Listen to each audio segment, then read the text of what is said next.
Hello, and welcome to the Reporter's Transformers Dark of the Moon Action Figure Review. Now today we could be looking at Transformers Cyberverse Commander Series Blackout. Now, let's first quick look at the packaging here. That picture of Blackout in its MH-53 payload helicopter mode. Blackout. Semiconductor symbols, Cyberverse, collect the world, Scorponauts converts to a pulse pistol, and then here's the bio. Get it? And I'm leaving. Spinning blade weapon, stats, robot mode, vehicle mode, Skykorski payload, MH-53 helicopter viewed. The price is a little different, but. And then here's all the Lego stuff, and then the bottom, which no one knows, and that lion. Does anyone know what that lion means? I've been trying to figure that out for years. What does this lion mean? You know, the red lion and the yellow triangle. What is that? I'm gonna Google that right here after this review. Yeah, he's Series 1, figure number 5. So, and how do I know that? Well, you look there, see? Look, Commander Class, Series 1, figure 5. Bam. So, onto the figure itself. You can take this packaging over here and do this. Throw it over there. Well, that figure comes in packaged in robot mode, so we'll go ahead and observe it. Review's over. That's it. Bam. Oh, okay. I'm just kidding. No. Okay. Seriously though, this is probably my favorite Dark of the Moon figure, if not, movie figure. Done in like a Legends scale or Scout scale. This is in between both. It's more in scale with Legends though. Being that Blackout is actually bigger than most of them in the first movie. It only makes sense, that for me to display this with the rest of them, but I don't have the rest of them right now. But I plan on getting some more. I know that the Cyberverse Starscream I'm definitely gonna get, and the Ratchet and a few others, new characters and stuff. I'm not gonna get Leadfoot in the single pack. I'm gonna wait to the 2-pack, the Target exclusive, because he has his Target logo on the Legends one as well. And he comes with a blue Ironhide that I could customize into something else. So, anyway, now Blackout has always been pretty much my favorite movie character, alongside Barricade, and of course, the main, characters like Starscream, Megatron, Optimus, Bumblebee, whatever. But as far as the newish characters that have just breathed life into the movie, like Barricade, they created that for the movie. Blackout. Scorponok, the version of Scorponok from the movie is a lot different from his Energon and G1 counterparts. So, and he does come with one, and you can plug him on his back just like in the movie, and I think that's really cool. I've always loved playing Blackout in the Transformers video game from the first movie, whether it be the DS version or the console version. I played it on the PS2. I really had fun just running around destroying things and being, because the helicopter he transforms into is my favorite helicopter. So, but more on Blackout here in a minute. Let's focus on Scorponok. And he doesn't really do anything. He's basically this rubberish, softish plastic. It's nice that all of his legs are separated though. Not all one piece, like the one that came with the Voyager.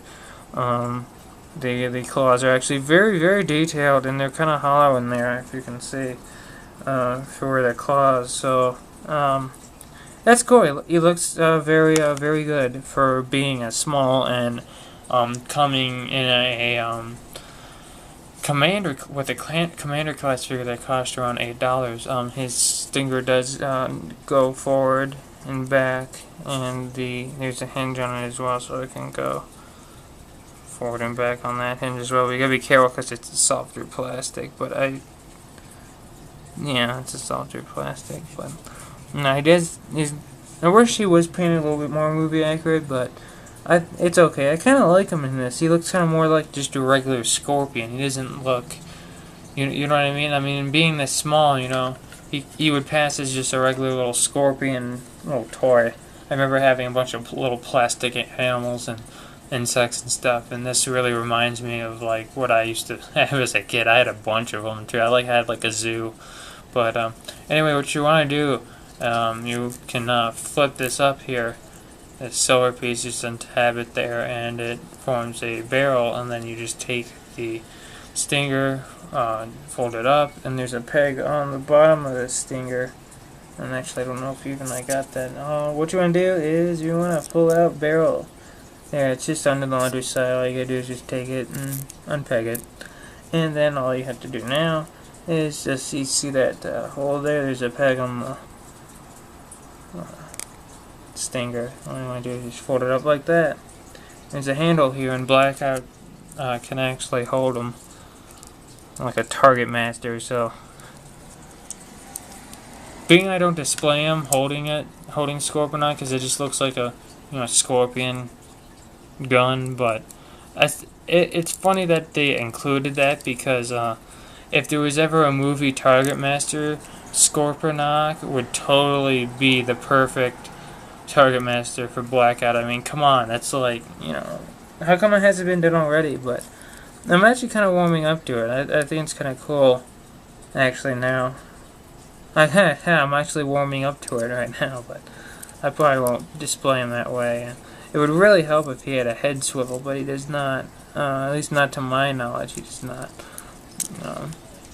But anyway, you take Scorpion out of there and just put him in and flip that back up, and he's a Scorpion again. But anyway, there is a peg there on his back, where that peg that you use to plug in the stinger into the barrel for gun mode. You can plug him in there, and he can just sit on his back for storage, which I usually put him. But I usually have Scorponok actually just sit next to him, ready to go and kill some humans or something, like he's always good for, jumping out of the sand and whatnot. But and you can, when he sits out there, you can fold his tail up. Well, if you want to, you can give him kind of like a little stinger gun or something. I don't know. Anyway, as far as the Blackout figure goes, he is very good. Way better than the Legends one from the first movie. Even, I don't have the first movie Legends ones. I have the repaint Desert Blackout, the tan one that came with Ironhide, because I wanted to get Ironhide, and the Cyberverse Ironhide's even better than that one. So, I get paid on Friday, so after I pay all my bills, and I need to get a fan because it's pretty hot out here. So I might pick up Paraglide and an Ironhide, because I had Paraglide, just he didn't hold together very well, so I took him back. But I'll get and try another one. I still like it. But anyway, I think he is the best commander, actually. He has ball jointed elbows. He has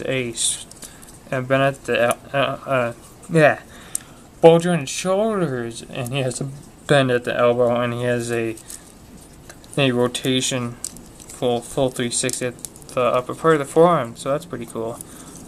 His hips are also on ball joints. His knee bends actually a great deal. He does have a swivel full 360 below the knee, and the due to transformation in the way his feet transform, he does have back and forward movement. They can open and close to.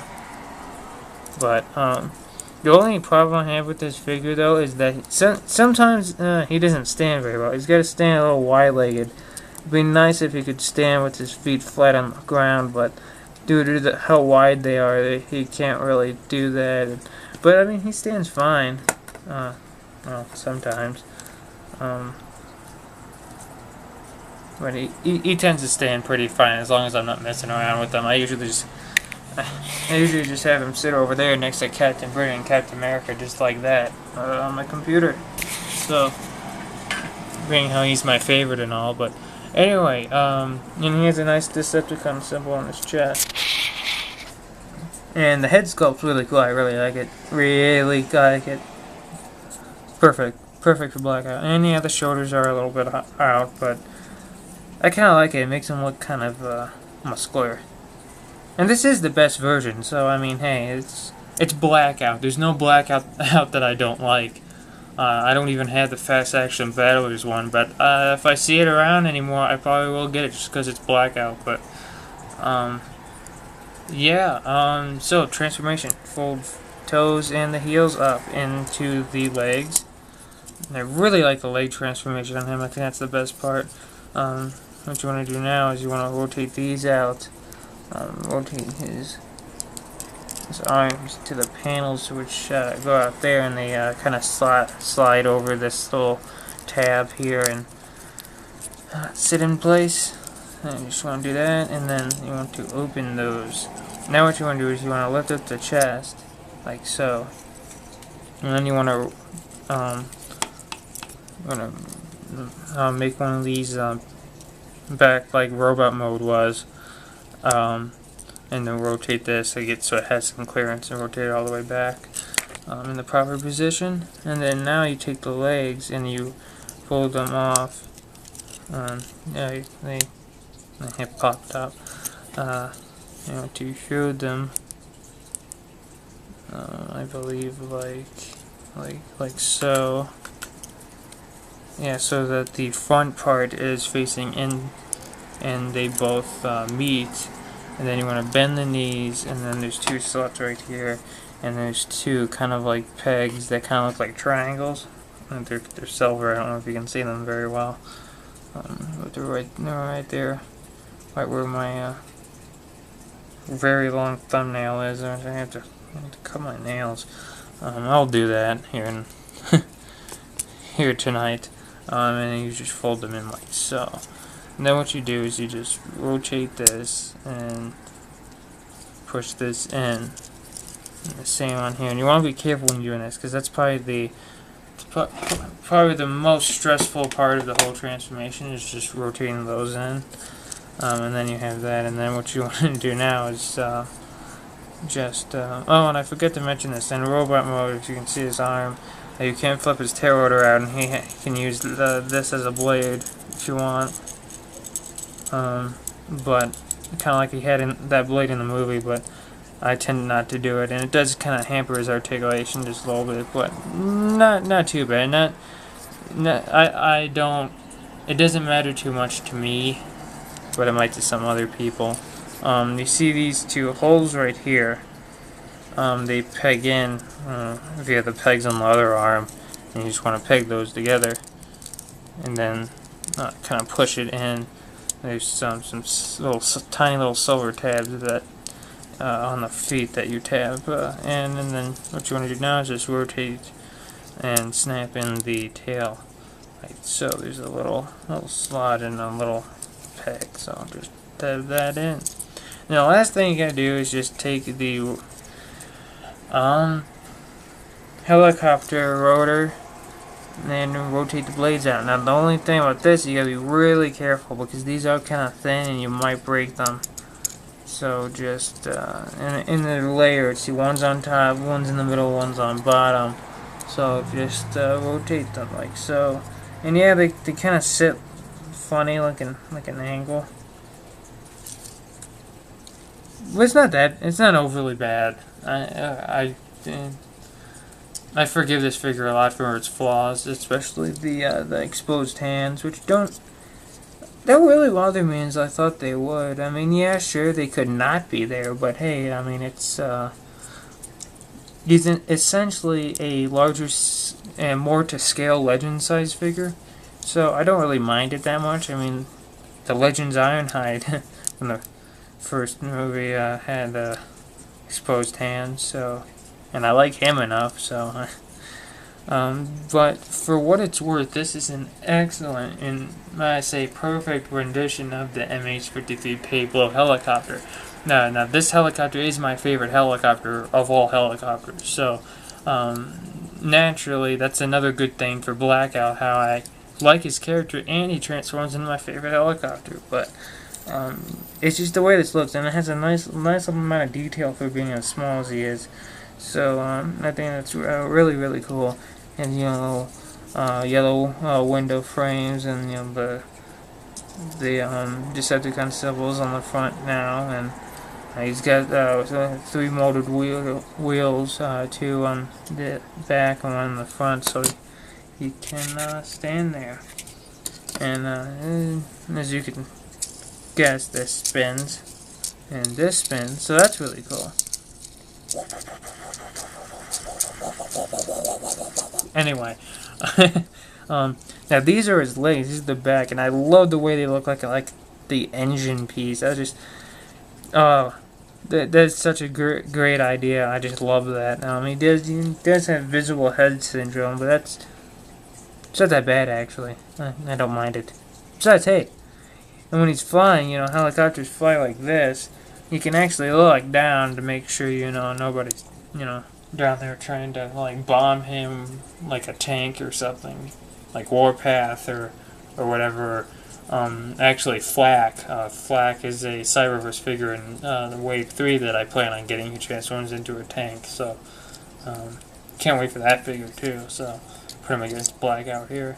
But yeah, and actually really cool. I really love this figure. He does have the, I guess you want to say, mech tech for the Cyberverse figures, with the holes here on the bottom and then these kind of on the sides, and his fists, his hands are the same. The reason why I say mech tech kind of is because it kind of is the same way, just in a smaller scale, but not like the same exact thing. It's through just little weapons. Like Optimus Prime has a jetpack and 2 guns. Megatron has his gas tank that forms his fusion cannon. Powerglide has his missiles. Ironhide has his cannons.